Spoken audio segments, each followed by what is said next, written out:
सुप्रभात। कक्षा 9 की प्रिय छात्राओं, ये संस्कृत विषय की कक्षा है और संस्कृत विषय में पहला खंड गद्य खंड का पहला पाठ अस्माकं राष्ट्रीय प्रतीकानि पूर्ण हो गया है। आज हम लोग आदि कवि वाल्मीकि के बारे में पढ़ेंगे। ये द्वितीय पाठ है और आपके पाठ्यक्रम में है भी, तो आज हम लोग इसी को पढ़ेंगे। संस्कृत साहित्य के आदि कवि वाल्मीकि हैं, यह सभी विद्वान स्वीकार करते हैं। आदि कवि यानी पहले कवि। वाल्मीकि ने भगवान राम के आदर्श चरित्र को काव्यबद्ध किया है। स्कंद पुराण और अध्यात्म रामायण के अनुसार यह अग्निशर्मा नाम के ब्राह्मण थे। पूर्व जन्मों के पाप के कारण लूटपाट ही इनकी जीविका का साधन था। मार्ग में पथिकों के धन को लूटने में यदि उनके प्राण भी लेने पड़े तो यह हिचकते नहीं थे। एक बार यह उस मार्ग में एक मुनि जा रहे थे। उन्होंने उनसे जब धन की मांग की तो मुनि ने कहा कि मेरे पास तो कुछ भी नहीं है। फिर मुनि ने इनसे पूछा कि यह लूटपाट पाप है, क्या तुम्हारे परिवार के लोग इसमें तुम्हारा साथ देंगे? इन्होंने कहा, यह पाप है, मैं नहीं जानता, लेकिन इसी धन से मैं अपने परिवार का पालन पोषण करता हूँ। तो यह मुनि को वहीं पेड़ में बांधकर अपने घर जाते हैं और इनके प्रश्न पर परिवार के लोग इन पर बहुत क्रोधित होते हैं और बोलते हैं कि हमने आपको यह पाप करने को नहीं कहा है। ये पाप आप क्यों कर रहे हैं, इससे हमें क्या मतलब? हम क्या जाने कि आप क्या करते हो, ये धन कहाँ से लाते हो?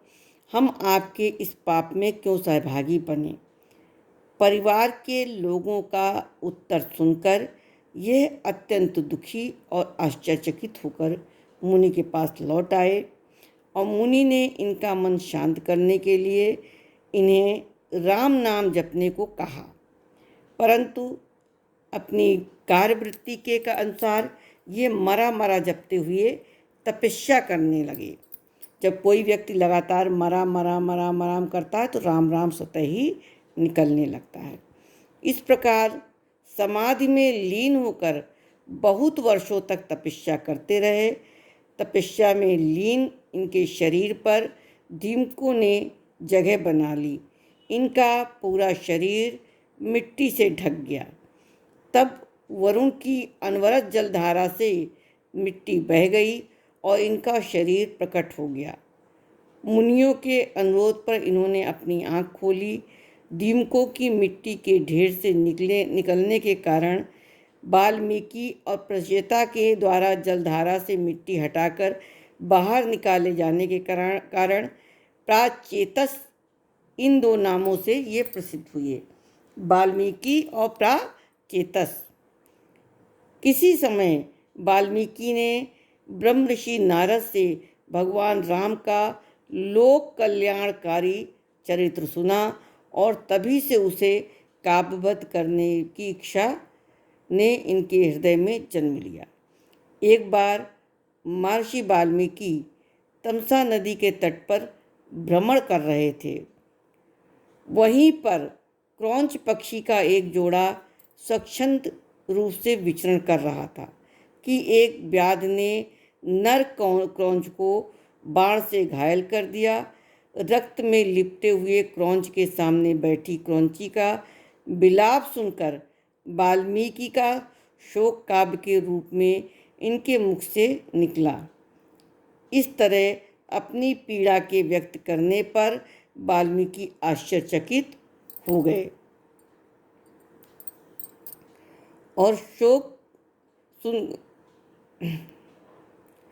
उसी समय ब्रह्मा ने आकर कहा, अब आप विचार न करें, सरस्वती माँ का आपकी वाणी से निवास है। आपने नारद मुनि से जो राम कथा सुनी है उसे काव्य रूप में वर्णित करें। मेरी कृपा से आप संपूर्ण रामचरित में अवगत हो जाएंगे। तब तक पृथ्वी पर पर्वत और समुद्र स्थित रहेंगे, तब तक यह राम कथा प्रचलित रहेगी। तब योग शक्ति के द्वारा संपूर्ण रामचरित को जानकर वाल्मीकि ने गंगा व तमसा नदी के मध्य में के तट पर बैठकर 7 कांड वाली रामायण महाकाव्य की रचना की। इस प्रकार महामुनि ब्रह्म ऋषि वाल्मीकि आदि कवि के नाम से संसार में प्रसिद्ध हो गए। बच्चों, ये आदि कवि वाल्मीकि की कथा है। इसका संस्कृत मैं आपको अगली कक्षा में पढ़ाऊँगी। आप लोग इसको भली भांति पढ़ लीजिएगा और पढ़ने के बाद हम लोग उसी क्रम में आगे संस्कृत अनुवाद